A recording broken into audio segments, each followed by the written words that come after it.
Oh god, I turned on this game and got immediately jump-scared by loud music. Let's go, let's figure out what the hell happened in the past here. I feel like there was a thing here. Let's run through this again. Immediately. No time to spare, John's life is on the line. Was there a thing?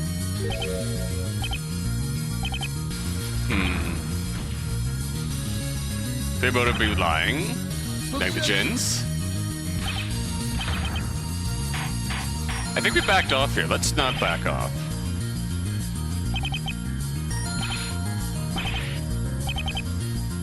Didn't go there that night. Let's press further. I just have one question, Mr. Steele. Do you have any evidence that you actually went to see John that night? Surely it would be easy to verify your side of the story if you did. As a matter of fact, yes. Evidence of this sort should exist. You see, the place we got actually had a security camera pointed at John's door. The security camera footage shows me entering John's room that day. Well, I guess that settles that. He actually did go there that day. Where's that security camera footage now? It should still be in police custody. Mr. Edgeworth, would you mind procuring the evidence in question? I'm not entirely sure how much it would help your case, Mr. Steele. But what do you mean? Why would it help Mr. Steele's case? It shows him entering John's room that day, right? Well, during the trial, Corey Rupture was able to argue against the relevancy of the tape, simply because it doesn't actually show the attack happening. The camera was pointed at an angle where it saw the door, but not what happened inside the room. That detail gave Mr. Rupture the opportunity to argue a lack of proof before the attack happened. Not to mention that part of the tapes had been erased that day. So you mean the security tapes had been tampered with? Indeed. Meaning their validity has been called into question. What's left is all that was managed to be recovered. Doesn't matter, they still caught me on tape. The proof may not be as definitive as you'd like, but it is still proof. Very well. I was prepared for this anyways. These are the security tapes in question, Your Honor. I will submit them as evidence now. Let's not get ahead of ourselves, Mr. Edgeworth. First, let us watch the tapes in question. Alright, bonus viewing. What do we got? Ah, God. Why is it so loud? Lay back. Oh, John, are you in there? John! I'm sorry, John. You see for yourself that it doesn't really show much. Yeah, I can see what he means. You don't even hear the attack for the tapes. Aside from Steele, it's completely silent. How eerie. It still at least shows I was there that day. I still argue it's important in that way. The tape also shows me screaming John's name, and I maintain that the reason for this is because I saw the assassin try to attack him at the time. Then with some reservations, the court will accept these tapes as evidence. It's immediately going to contradict his new tape. Maybe I could use these tapes in some way. If Steele is lying, they're sure to show how. We just got done getting him to claim a few rounds of gunshots. Let's press the rest of this first. Where'd you take John after the attack? Well, I didn't trust anyone at the police station, of course. Not after they failed to protect John the first time around. I figured the next best option was to drop him off at the prosecutor's office. From that point onward, the chief prosecutor was in charge of looking after the boy. Is the then chief prosecutor able to corroborate your story? Sadly, no. He's dead. What? Indeed. The chief prosecutor at the time was not in the best shape. He was nearing 80 years old at the time. His health was declining. He died 7 months later, with Lana Skye succeeding him.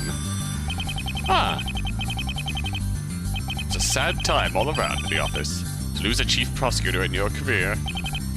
That said, we all tried our best to welcome the new chief prosecutor with open arms. That is, until she was ousted as a forger. Steele, you snake, you purposely picked a person that couldn't contradict you.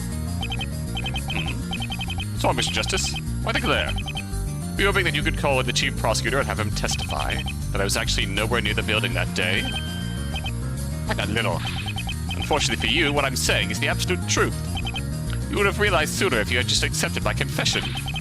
This whole you didn't save John thing is just one big fantasy on your part.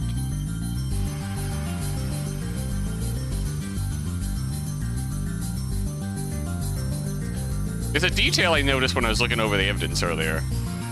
In the autopsy report. For Corey rupture, there's a scar on the victim's shoulder that's several years old. Medical records show he was shot and operated on in the past. I'm not sure how exactly that fits in with this past sequence of events, but we will keep that in mind. The feeling it's going to become more relevant than we might have anticipated. After all, there is one person involved at the incident that has no reason to lie. That's John, right?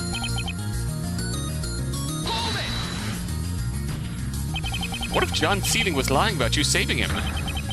You cannot deny that that is a distinct possibility. If that's the case, then let me see your proof, Justice. You're the one who wants to make the accusation, so let me see your evidence. How about it, Mr. Justice? Do you have proof that John Seething lied about his savior? No, Your Honor. Yep, that's what I thought. You cheeky bugger. That's one simple truth that you know deep in your heart, Mr. Justice. John had no reason to lie about me saving him. If he's not lying, then that means that I was the one who saved him. So if you want my advice, Mr. Justice, just accept that fact. Accept that I'm the one who saved John's life that day. Accept that the blackmail letter was addressed to me. Accept that I am the one who stole from Mr. Edgeworth's office. Steele's getting more and more angry and defensive at this point. Must be I'm onto something. Must be getting close to breaking him down. You don't need much more at this point to tear down his confession and show it as all as a lie. All I need for him is for him to slip up and make a mistake he can't possibly explain. His entire argument is riding on the fact that he's the one who saved John Seething. It'll all come crashing down if something he claims happened just isn't possible. There's no point holding back, and he can use all the methods available to break his testimony. Means we're gonna have to poll the jury at some point, too.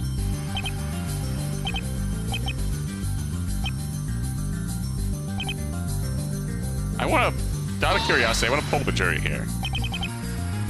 Your Honor, I'd like to hear what the jury thinks about this statement. Very well, Mr. Wright, if you would, please. Sure thing, Your Honor. What do you guys think? Now I gotta remember my jury voice here. Well, that settles that then, doesn't it? If John was convinced that Manny saved him, then I see no reason why not to trust him. Hold on. This is our mystery buff. Then how come the blackmail letter we have isn't Manny's? I mean, if the letter was addressed to someone else, then that would mean... Well, the defense hasn't really proven the letter wasn't addressed to me. All they know is that I didn't read the letter. Well, that's true. But then that doesn't make any sense. How would you know you were being blackmailed if you didn't read the letter? You don't have to explain anything that isn't relevant to the trial. You knew about being blackmailed without having read the letter. How is that not relevant? Doesn't matter how I knew, only that I did know. Unless you can prove my confession is wrong, then we're done here. Steele's getting more and more angry and defensive at this point. Alright.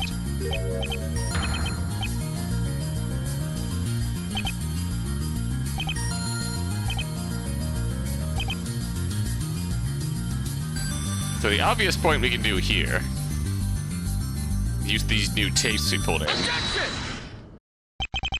Mr. Steele, answer me this one question. What exactly does a gun do when it's fired? Oh, you know, gun things. It, fires a bullet. I meant aside from that, Mr. Steele. The gun was fired near you, but you couldn't see it. Did it make a sound? How would you be able to figure out said gun went off? Well, through the sound of a gunshot, naturally. Guns aren't exactly quiet. They make a noise when fired. Even when silenced, there's still an audible noise. Exactly. Let me ask you another question, Mr. Steele. If we can so easily hear the sound of a gunshot whenever one goes off, and how come we cannot hear a gunshot in the security camera footage? Come again? Indeed, a gunshot should have been heard in the footage presented to us, especially since you left the door wide open at the time of the supposed attack. The sound of a gunshot would have easily seeped through the open door, would it not? And yet, the fact that we cannot hear a gunshot leads us to one conclusion. There was no actual gunshot coming from John's room that day. That is rather damning evidence. How do you explain this, Mr. Steele? That is... struggling. Must be getting close to breaking through his phony story. Wait a minute. That's it. I've got it. You've got what, Mr. Steele? The answer for the defense is little contradiction. It's obvious why the camera missed the gunshots, Mr. Justice. The assassin obviously used a silencer to avoid detection. What?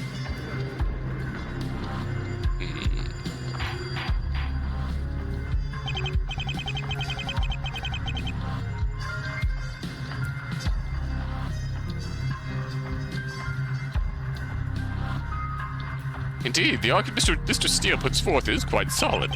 The silencer was used, nobody outside the room would hear it. Yeah, only John, the assassin, and I would be able to hear the faint pew-pew. It's unreasonable to assume the camera would have picked up on the sound, too. Unless the defense wishes to refute this point, Mr. Steele's argument shall stand. Refute what? I don't know enough about ballistics to make a rebuttal. No need to give up hope yet, Mr. Justice. Mr. Steele's argument only stands if the assassin used a silencer. If you can prove that's impossible, you'll have everything you need. He's right. I'm still not knowledgeable enough in the subject to argue back. I wonder if we have a collection of someone in our collection of people in this room, but maybe we don't have to be. Maybe there's someone here who does know enough about the subject to argue it. Sure could use their help right about now. Anyway, the defense lacks the evidence to back up their argument. For the time being, let us continue with the cross-examination. It's not over yet. I can still back up my claim. If I can still find some way to disprove it. Something's still wrong with this claim that the gun went off. I can feel it. Just gotta figure out what that problem is. Fought a few rounds, nobody got hurt. Pull the jury. Your Honor, I'd like to hear what the jury thinks about this statement. Very well. Mr. Wright, if you would, please. Sure thing, Your Honor. What do you guys think? Alright, this is our mystery buff. So the gun fired and John thought you got hurt, right? Yeah, that's about the gist of it. I never actually got shot. Maybe I should have, though. That's John's argument would have had a leg to stand on. Don't think about it like that, son. You're lucky to have made it out alive. Trust me, being shot is no laughing matter. It stings like the seven hells. Are you, speaking from experience here? I will neither confirm nor deny the matter. Let's, just move on to the next point. Actually, Mr. Steele, I'm curious about something. I understand why John would think you got hurt. You got into a scuffle after all. But why would he think he got hurt himself? Well, you know how kids are. They can get a bit overdramatic. Bullet may have flew past his ear and he made a big deal of it. Some near-death experience isn't a big deal? Yeah, kids can be drama queens. One time when I was 5, I stubbed my toe. Yeah, that sounds interesting and all, but I think this is a bit different. Does the jury have any, like, actual questions at all? Actually, yeah, I have a question for Mr. Steele. This is Will Powers. Well, actually, it's not a question, just something I want to say. Please get to the point, Juror 3. Well, it actually has to do with something Mr. Steele said earlier in the testimony. Is it obvious why the camera missed the gunshot, Mr. Justice? The assassins obviously used a silencer to avoid detection. Yeah, only John, the assassin, and I would be able to hear the faint pew-pew. Yes, what about it?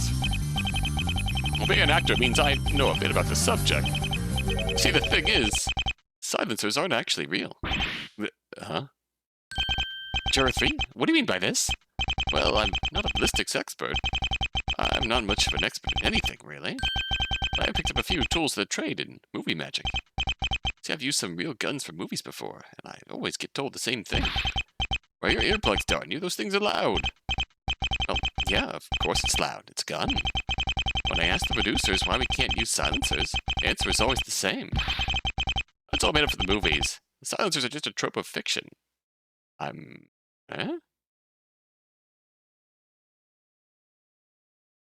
Okay, I think what we're going for here is, the idea of a silencer making a gunshot completely silent is, a point of fiction, because what a movie calls a silencer is in reality called a suppressor in terms of real ballistics and real firearms. And even if a suppressor does make a significant difference in the sound that's expelled from a gunshot, when a gunshot still breaks the sound, when a bullet still breaks the sound barrier, you still hear that crack. So, funny thing, what willpower says is actually really prescient, because went off, did a little bit of a look through for some documentation demonstrations. I found a YouTube short. It's just whatchamacallit, comparing a 9mm suppressed versus unsuppressed, and it makes an audible difference. And even the expert testing the weapon on the range recommends still wearing ear protection while firing suppressed, because that audible crack is still be really loud. So yeah, in the sense that silencers make a gun completely silent, that is in fact fiction. A trope of fiction. So you're saying all suppressor would do is reduce the risk of the noise causing damage to the hearing. Even if the attacker was using one, the shot would still easily be heard by the camera.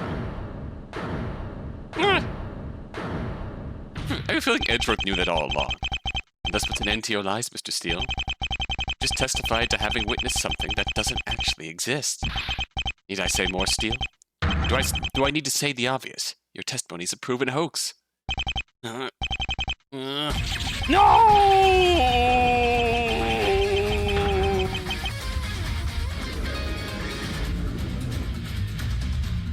Oh wow. This music just got intense. Order the court. Mr. Steele, explain yourself at once. I've just been caught lying in the middle of this courtroom. And no, please, give me a chance to explain. Explain what? The lies, it's clear as day. The gun was fired in the room as you yourself claim. It would have been heard on the security camera that day. Yeah, that may be true, but you can't just discredit what I did based off of that alone. Objection! Yes, I can. That's where you're wrong, Steele.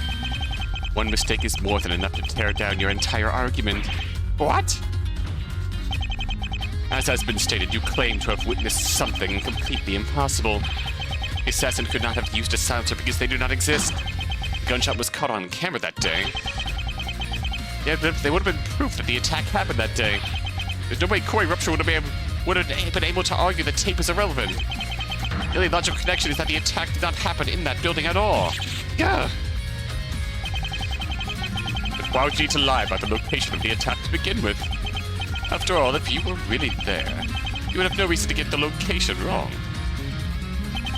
This, of course, you made up your entire testimony.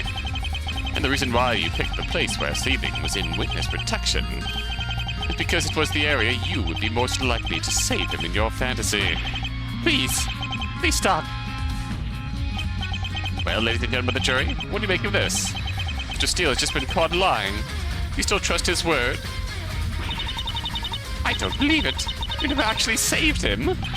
You lied, scumbag. You never trust these lawyers to do the right things. I mean, I already know he can't be telling the truth here.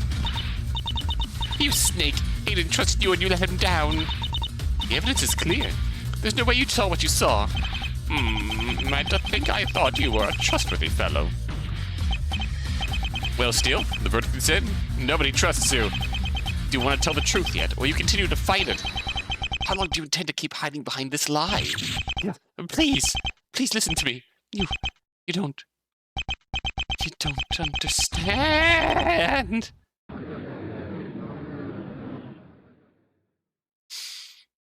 He's really quite sad. So it's true then, isn't it? You are not the recipient of this blackmail letter. No, I'm not. Because the truth is, I am not the one who saved John's life. The truth is, I didn't even meet him until the trial. So I was right. Should probably update the court record then.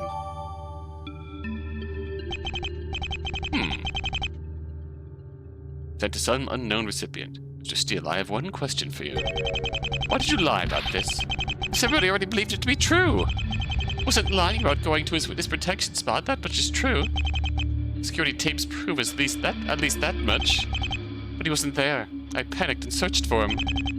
Thankfully, he was found by that point and moved to a different place. Everyone was telling me he said I had saved him and called me a hero for it. What? If he didn't meet you, why was he saying you saved him? That I cannot say.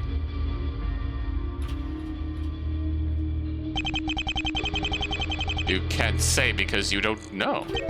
Or you can't say because you don't want to. Does it really matter which one? Yes, actually. Even now, we still hide secrets? The main point is, everybody already believed I had saved John. It was just easier at that point to keep the lie going. Evidently not. What? After all, even though this blackmail letter is not addressed to you, you are still being blackmailed, correct? Yeah, that much is true. I did get a blackmail letter, just not that one. So clearly it was not just easier to keep up the lie. Doing so led to you being blackmailed, which then led to you trying to steal from me. The biggest offense of all. Even you must see this by now. Biggest offense of all, disturbing my office.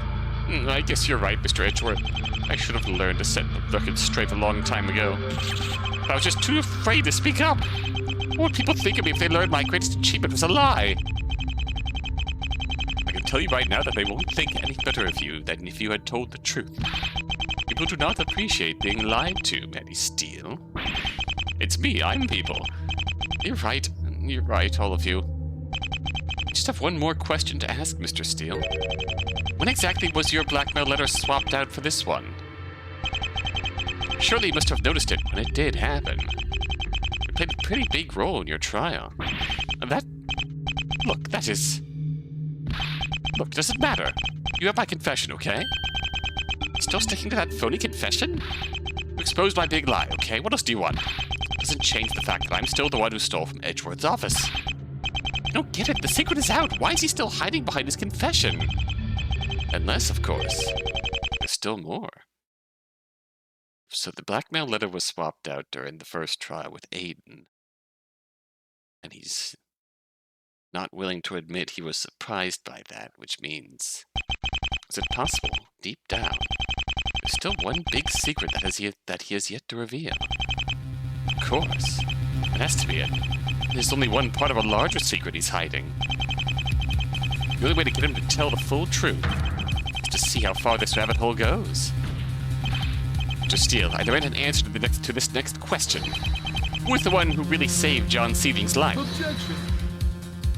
I don't have to answer that question. You can't make me. Objection! You were caught lying in this courtroom, Manny Steele. You must give us the full truth. Objection! I don't care. Hold me in contempt of court if you must. I maintain that this line of questioning is irrelevant to the trial. This is not a trial to determine who actually saved John's life. This is the trial to determine who killed Corey Rupture. All you needed from me was to determine if the matter was related to the larceny I'm accused of. As long as I maintain my confession, every question you ask me is pointless. Yeah. You stubborn little worm. Order. Order. This cross-examination has left us with more questions than answers. At the end of the day, it seems we're right back where we started. Manny Steele maintains his guilt for the larceny trial that took place at the prosecutor's office. As long as that remains the case, the defense's theory, about the larceny being a setup for the murder of Corey Rupture, has no leg to stand on. This is bad. Really bad. Is there anything I can do? There are still many questions I have about this incident. Sadly, it seems like I will not be receiving any answers to these questions anytime soon, unless the defense can overturn the confession that has been given to this court. And this marks the end of Manny Steele's cross-examination. Objection!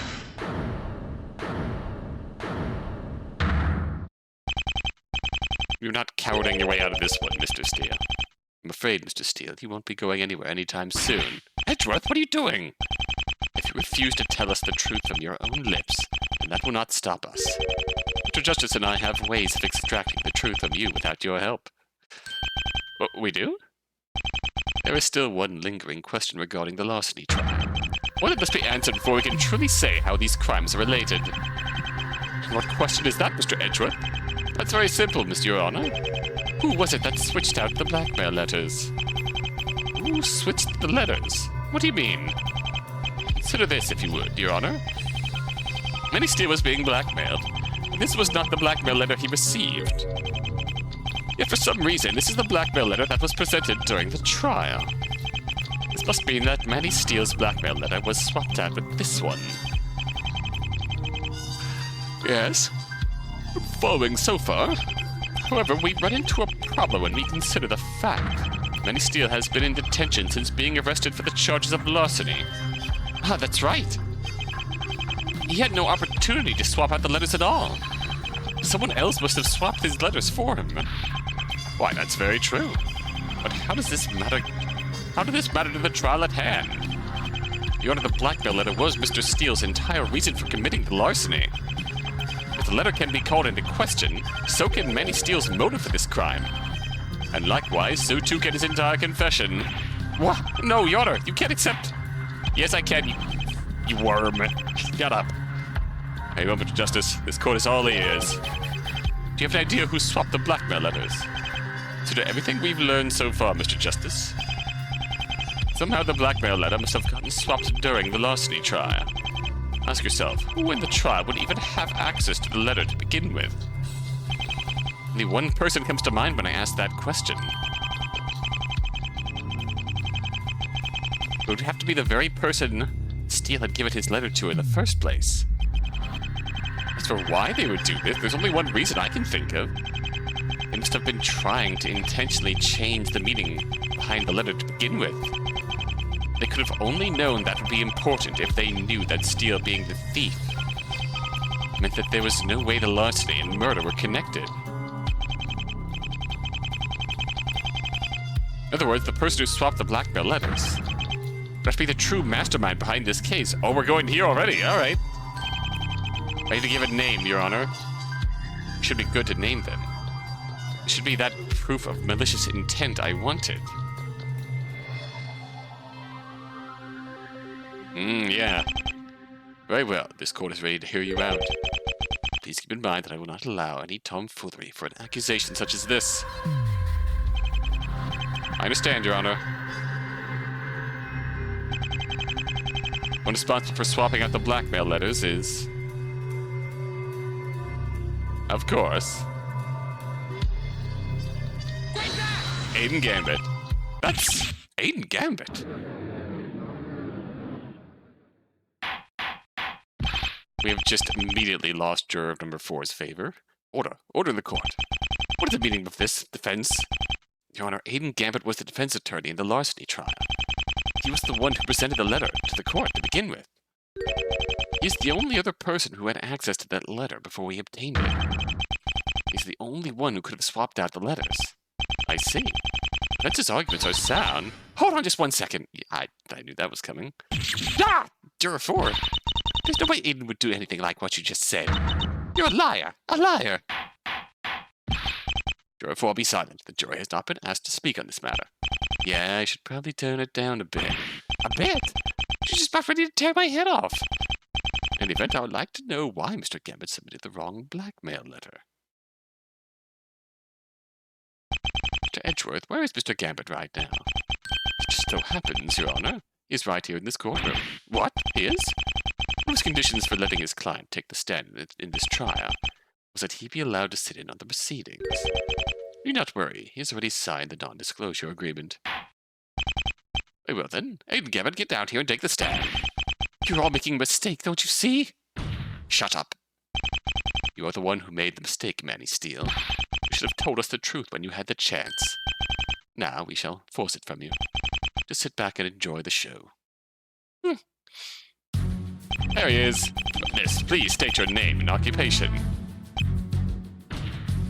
Uh-oh. Witness, did you understand me? Hey, chill, dude. No need to be so overdramatic. This how you treat all your witnesses? Just yelling at them all day? You really need to see a therapist about that anger management, buddy. What I and my therapist talk about is of no concern to you. Wait, he really does have a therapist? I mean, yeah. However, as a lawyer yourself, you should be well versed in our court proceedings.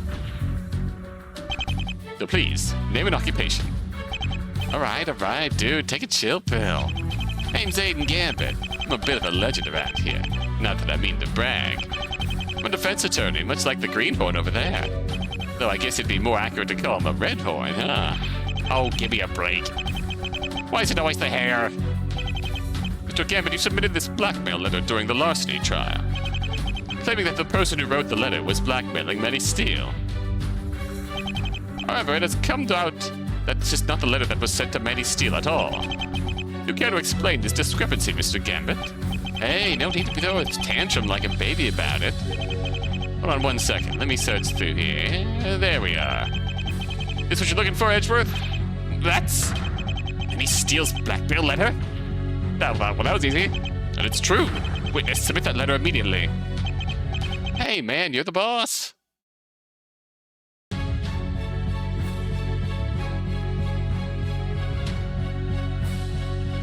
All right, let's read this. Steele, it's all over. I know the little secret that you're hiding from everyone else. If you want to keep this secret from getting out, you'll do as I say. Go into the chief prosecutor's office and steal the files for that case. I don't care how you get them, just do it. Bring them near El Dunes and leave them in the trash bin for me.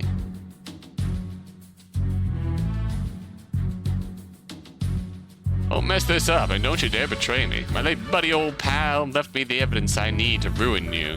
If I'm going down, and so are you. Well, that's interesting. That is not the spirit of Seething. That is someone who has an intimate connection to the case, probably.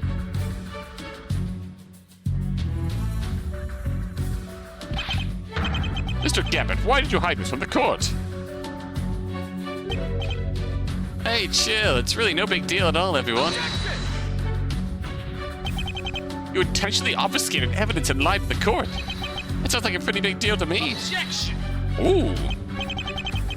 I don't get your panties in a twist, Redhorn. Are you really gonna hold some teensy-tiny little mistake against me? I can hardly call this mistake little, Mr. Gambit. Well, that's because you don't quite have the full context behind the situation, do ya? I said, just chill. Promise you, I'm not trying to scam you or con you or anything. Trust me, I think even you will get a kick out of this one. Well then, Mr. Gambit, please explain yourself to the court. Please tell us why you swapped out the blackmail letters. Letter swap. I'm interested to see how I'm going to get a kick out of this. See, unlike Redhorn over there, I actually got a ton of representation requests. There's this other guy. He wants me to defend him, but I also got to look after Steele. Hey, I've never wanted to back down for a challenge. I took his case at the same time. Wish a coincidence, this guy's also been blackmailed. I guess I got the letters mixed up.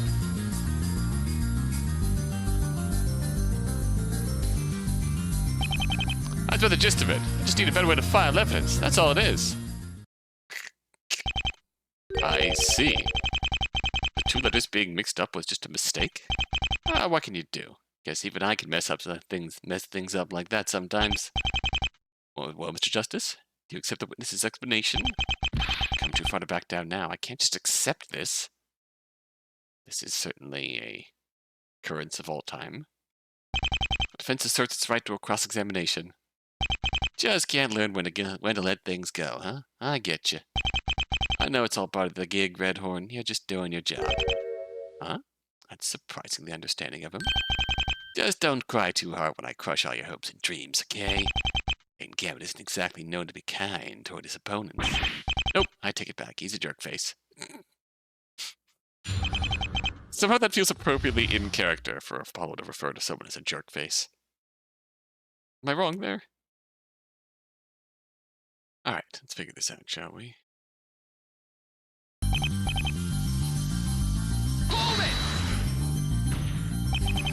What do you mean, unlike Redhorn? I mean, come on, don't kid yourself, Red. I know your dinky little office doesn't get nearly as many cases as I do. How do you know that I get plenty of cases? Oh? Care to explain how many you've gotten in a year? 4, thank you very much.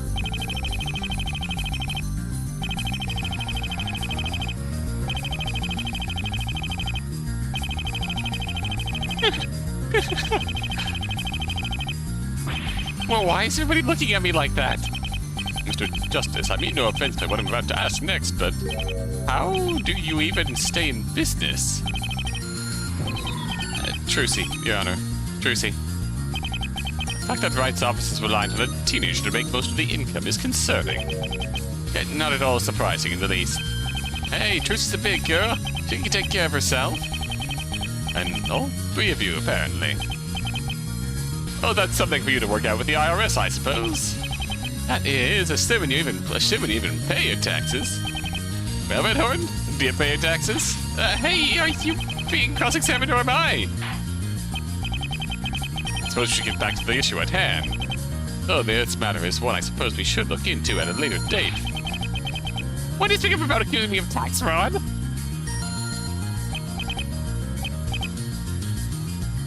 I gotta hear what they have to say about this. Alright, let's hear what the jury thinks.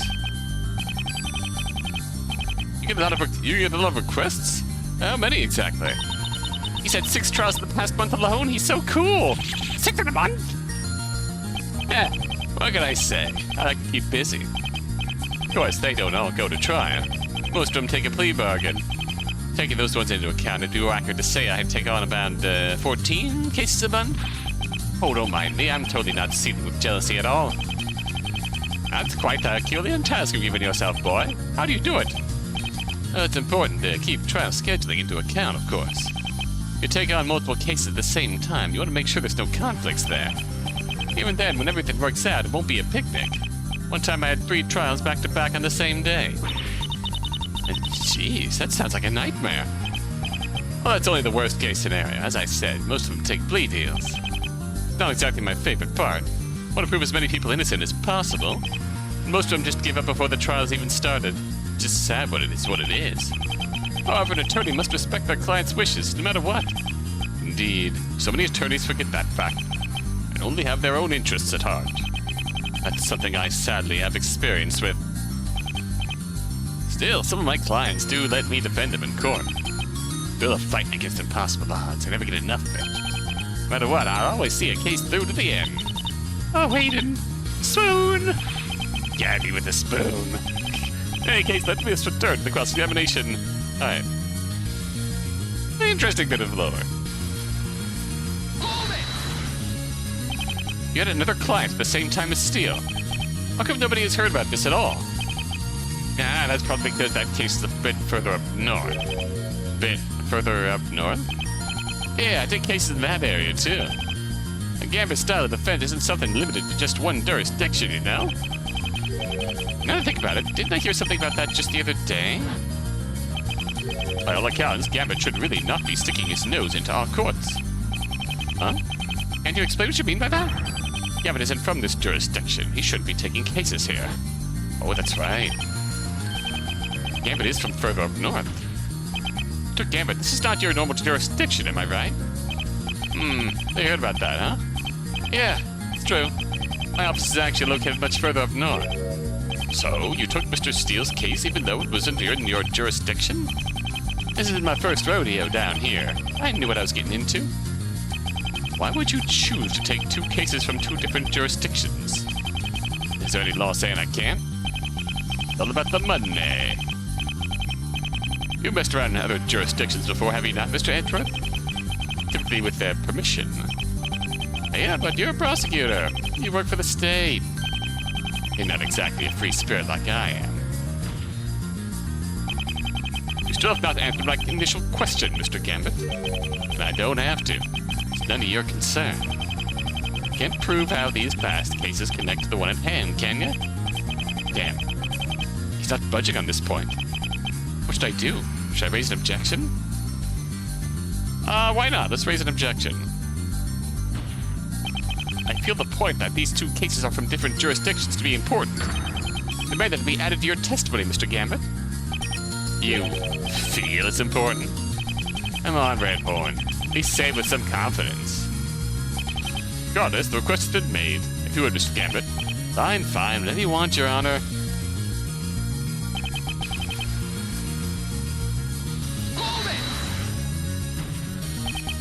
Messing around with other jurisdictions is hardly worthy of a so what.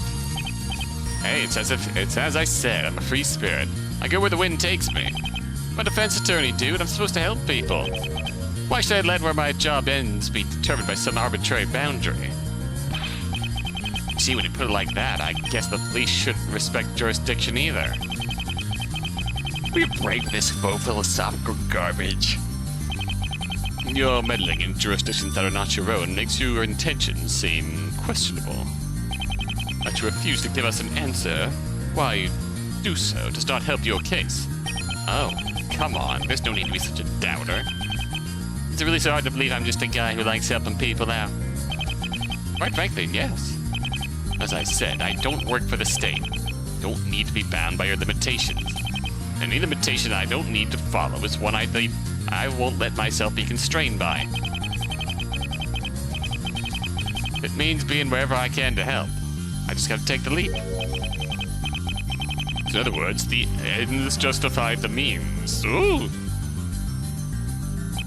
Hey, if you want to phrase it in such a downer way, be my guest. No, way to speak like one of those dark angels of the law, fearmongers, buddy. Ah. Just because you intend to ignore the problems we face doesn't mean I intend to. Which means, ironically, that, in terms of this, canonicity, Edgeworth probably has his eye on, good old Aristotle means. I mean, crap, anyway. Still, it's a bit of a leap to go from me not following jurisdictions to saying I'm in the same league as guys like Phoenix Wright or Corey Rupture.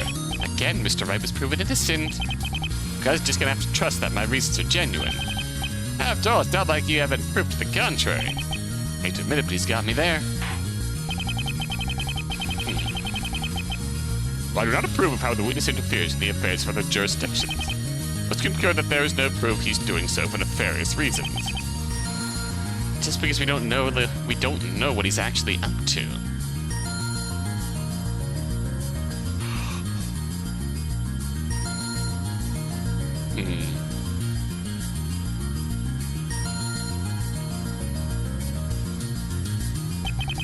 Wonder, perhaps there's someone here who can shed some light on what he's doing.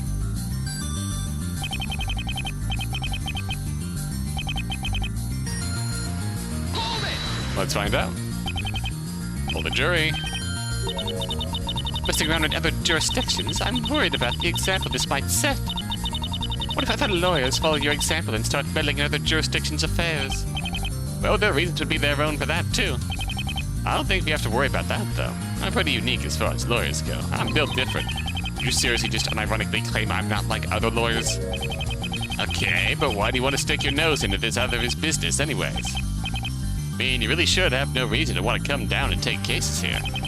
As I said, my reasons are my own, aren't they? Did not enough to believe I'm just a wandering hero helping those in need. Well, I mean, it's not like there's any reason to believe otherwise. See, and this is why he's the best of all time. Doesn't matter if you're from a different jurisdiction, he'll come to your rescue anyways. Trying to keep up with two different jurisdictions just to see his trials can be tough. Yeah, I'll bet. That sounds like a nightmare. Hey, wait a minute. I didn't even think about that. Juror 4 would have a better knowledge of this than I do. After all, she'd have to keep track of the trials in both jurisdictions to attend Gambits. Juror 4, how long have you been keeping track of Aiden Gambit's trials? Me? Oh, well, that's a bit of an embarrassing story. We won't judge you for what you say, if that's what you're worried about. Well, I will, but I probably shouldn't say that out loud. Well, a little after I moved here and became a court clerk, I noticed a name pop up in some court files. It was Aiden. So surprised to see it, since I didn't know he was taking cases here. Huh? It's an rather odd way of wording it. If I didn't know any better, I'd say you already knew who he was by that point in time. Oh, well, yeah, that's right. Yes, I totally did. Truth be told, I was actually a client of his at one point. Now that's a twist I didn't see coming. What was the case he helped you with? I was working as an intern at a large tech company up north. Got accused of stealing funds from the company and was charged with embezzlement. But Aiden stepped in and took my case, and he proved somebody else was the culprit. Anyways, I decided to move away from that spot and came down to live here. Then you became a clerk at the courthouse and noticed Aiden Gambit was taking cases here. Yeah. So I decided to watch one. And it all came back to me just how dreamy he was. Well, I guess that explains why he has such a strong attachment to Gambit. Ah. Still, I wish you would ease up on the fangirl shtick, though. I have one more question, Juror 4. The man who has been embezzling from your previous employer. Was he found to have any connections to any connections to any politicians, perhaps? And now that you mention it, they did mention that they suspected he might be buddies with one. However, the police were unable to prove any connections at all. What is Edgeworth cooking? Interesting. What was that about? Does Edgeworth know something I don't? So by the sound of it, Juror 4 used to live in the same jurisdiction as Aiden Gambit. I wonder if that information would be important somehow.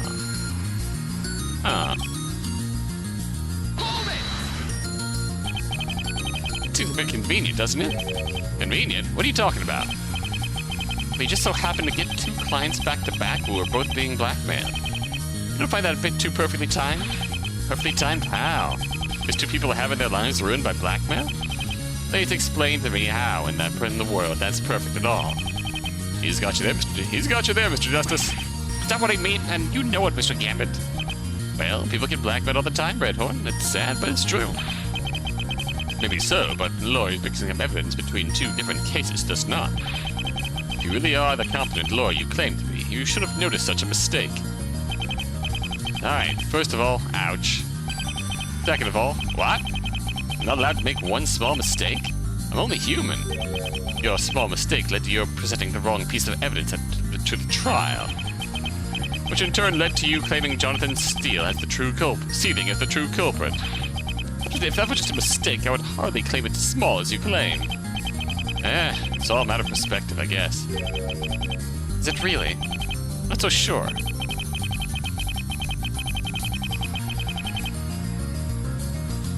Is it really possible that Gambit mixing up the letters was just an accident? There's no way. It's really inconceivable that getting the letters mixed up was just a mistake. Ah, come on. Why's everything I do gotta be some sort of conspiracy? Are you really that desperate that you'll make anyone out to be the villain? This isn't just a desperate attack on your character, Mr. Gambit. I have evidence to back up my words. My words are backed by nuclear weapons. Very well, Mr. Justice, let us see this evidence. Could not mix up letters by accident. Well, the second letter has Steele's name on it. Steele's blackmail letter? Mr. Gambit wants to claim that he somehow got the 2 letters mixed up. However, if he was actually paying any attention, he should have immediately noticed his mistake. If you read the letter, you'll see why. Alright, let's see here. If I didn't need my glasses. Steele, it's all over. You know the little secret, yada yada yada.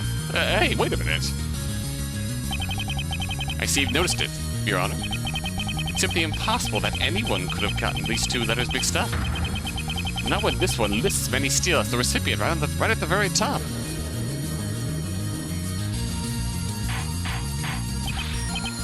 Order! Order! And there you have it, ladies and gentlemen. Ladies and gentlemen of the court. Anyone with even the most basic knowledge of literacy would be able to catch their mistake. All you need to do is read the very first line. Surely you're not suggesting you're illiterate now, are you, Aiden Gambit? Huh? Oh, what do you know? Now what's this excuse? Oh man, I'm too stumpy on this one. Alright, I'll confess. What, really? You mean you admit you swapped letters on purpose then? Uh-oh. Ah, nice try, Red. Thought you had me, huh? What? You still won't give up? Nah. I confess that I may need a bit of an ego check here. Oh? See, the truth is, I didn't actually read the letters all too well. Are you serious? Nah, I'm being dead straight with you, Redhorn. See, I actually have a really bad habit of just kind of skimming over stuff when I read. Guess I just didn't pay well enough attention. But just skim over something such an important detail is so improbable. But not impossible, right? Come on, even you have to admit it could happen. Damn it! How did he manage to weasel out of that one? At the very least, I managed to shed some doubt on his credibility as a witness. Can't keep arguing these meanises forever. I just have to keep chipping away.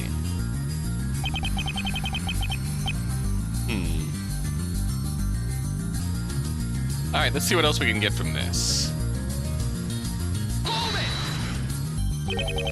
You just need a better way to file evidence. It's downplaying the situation a bit, don't you think? Oh, come on, lighten up a little. Sure, right now it's a really embarrassing blunder on my end. I'm sure we'll look back on this and laugh at it about it in the future.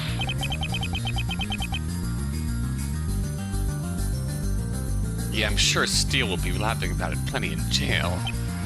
You really are the competent lawyer that you claim to be. Why was it not correctly filed? Once again, I'm a busy man. Sometimes mistakes happen. That does not adequately answer the question, Mr. Gambit. Hey, what do you want from me? That's about the best I can explain it. How else can I really describe it other than I just had a brain fart? Well, this brain fart risked the safety of your client. Surely you must have known better than to make a mistake as big as this. Objection! Hey, Redhorn. You trying to suggest something? Maybe something along the lines of how this wasn't really a mistake on my part? Yeah, don't be too surprised. Do you forget, I'm a lawyer too. I know how you operate. But you gotta be careful. I know you don't have the evidence to back that up. You're lucky I stopped you from outright saying it. You gotta be more careful. It's coming from a guy who accidentally mixed up the evidence for his cases. Gambit's testimony is pretty vague about the details overall. I doubt that's an accident. He knows his story's bogus. Clearly doesn't want us thinking too hard about what it is that he's telling us. That's my job. If his story's fake, all I need to do is start digging deeper into his tale. At some point, I'll run out of excuses. His lies will get so ridiculous nobody will believe him. When that happens, I can begin my counterattack.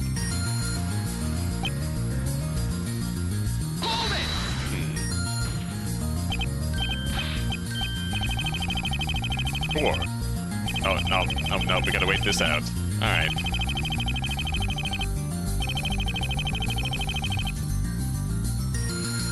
Let's try polling the jury. Your Honor, alright. What, another case? Don't you know how to say no? What can I say? That just isn't the Gambit style. The guy was desperate for help. I wasn't just gonna abandon him. See, Aiden is so kind and thoughtful toward his clients. Gonna vomit if she keeps doing that. But wait, we haven't heard anything about what this other case even is. Just what exactly are the details of this other case you took? Ah, that's a good point. Juror 5 is right. What exactly are the details of this other case? Hey man, I can't just give out details of a completely separate case like that. Mr. Gambit, you're under oath to tell the whole truth. Objection! You saw what Steele pulled. You really can't be serious, Redhorn. You have no proof that the other case is connected to the murder of Rupture. You don't even have proof that the larceny case is connected to the murder either. So I'm under no obligation to give you any details about the case, got it? I'm just testifying to clear up some details. No need to go into some unrelated issue. Come on, that's so unfair. The fact he just so happened to take on another case is super shady. But I can't prove it's related if I can't learn any details. Or if it even is a separate case. Perhaps it's not Mr. Gambit you should be asking these questions to, Mr. Justice. Huh? What's he talking about? Should there not be someone else here who should be privy to the knowledge of what the other case should be about? Oh, he's right. Juror 4, it's time for your input. Ah, me? You are Aiden Gambit's biggest fan. You've been to every one of his trials. Surely you've heard the details of this other case of his. Uh-huh. Oh, well. About that. What's her problem? I don't think I can help you with that. I haven't heard anything about this other case. What? Wasn't she Gambit's biggest fan? Nothing isn't adding up. Should choose my next move carefully. Do I have enough information to raise an objection? Why not? Let's raise an objection. Even Aiden Gambit's biggest fan doesn't know any information about this supposed second case. I have my doubt that this second case even exists at all. What, is that really your argument, Redhorn? Gotta admit, I'm disappointed if this is all you got. This seems wrong, but Juror 4 makes an effort to attend all your trials. Come on, be real. You think that's gonna hold up? You should know it won't. What, you think she'd just show up at every trial I've ever had? Please. I'm a busy man. It's not like she can't be everywhere at once. That's where you're wrong, Aiden Gambit. Excuse me? Juror 4 is more than just a fan of yours, Aiden Gambit. He's actually a former client. Oh. Oh, she used to live in the same jurisdiction that you do. She would know to keep an eye on any cases happening in that jurisdiction, especially cases with you as the defense attorney. I think it's reasonable to assume she'd know all about the cases involving you. Unless you want to claim that the case takes place in a third jurisdiction we don't know about. Tch, not a bad argument, Redhorn. So then, are you admitting that the defense's claim is true? Oh, don't get me wrong. I'm not going to say I made it up. I'm just saying Redhorn may have something of a leg to stand on. So you're still sticking by your story, then? I mean, hey, it's still possible she just missed this one. I'll give it to you.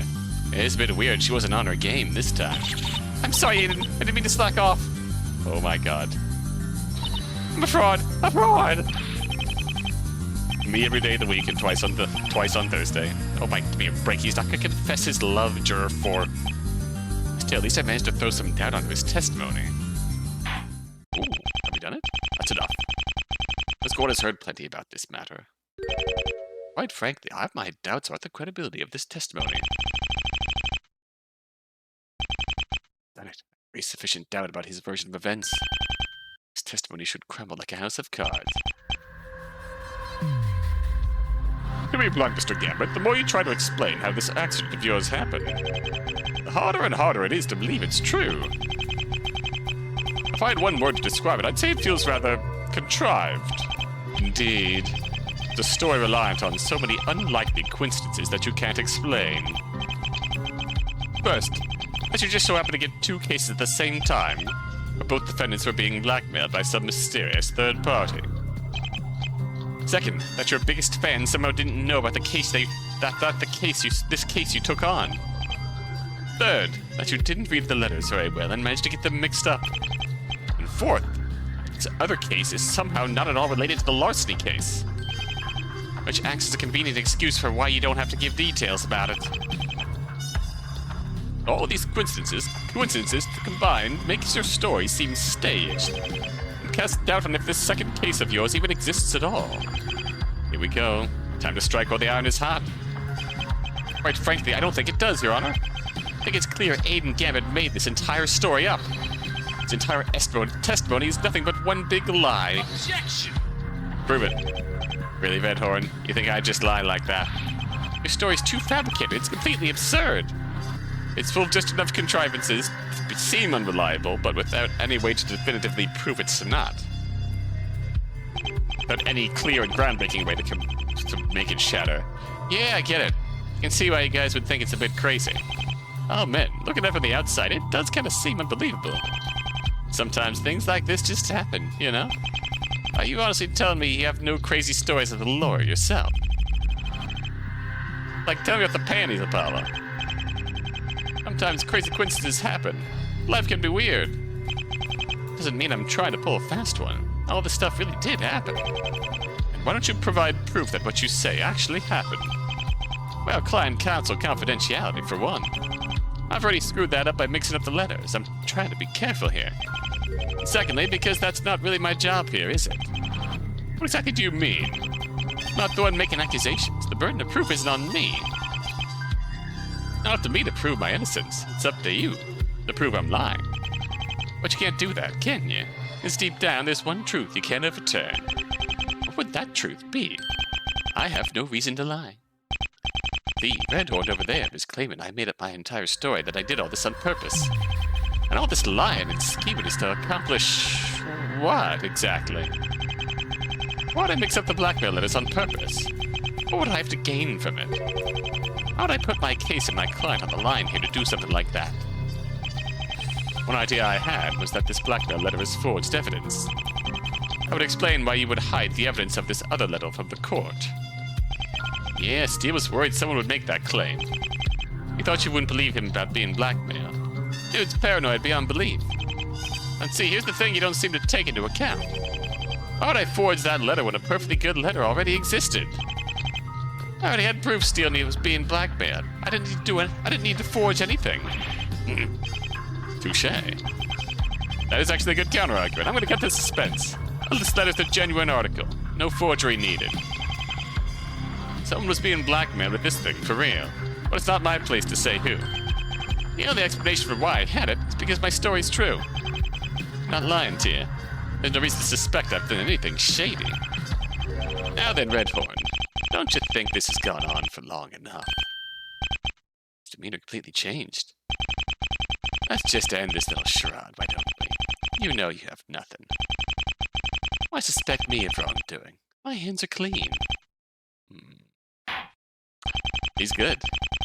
He's good. I still have my doubts about the legitimacy of Mr. Gambit's story. Despite this fact, it's true that there seems to be no reason for him to lie to this court. A series of crazy coincidences may be difficult to swallow. Without proof of that, he has done wrong. I am forced to accept that they are just that, crazy coincidences. Does the defense have anything further to add to this discussion? Despite all the holes I've poked in his testimony, Gambit is still slippery to catch. His story may be hard to buy, but that's not the same as impossible. Need now is definitive proof of what exactly he was up to. Why did Aiden Gambit mix up the letters? What exactly was his end goal? Hold on, yeah. End goal. That's the key phrase. We will ponder that for next time.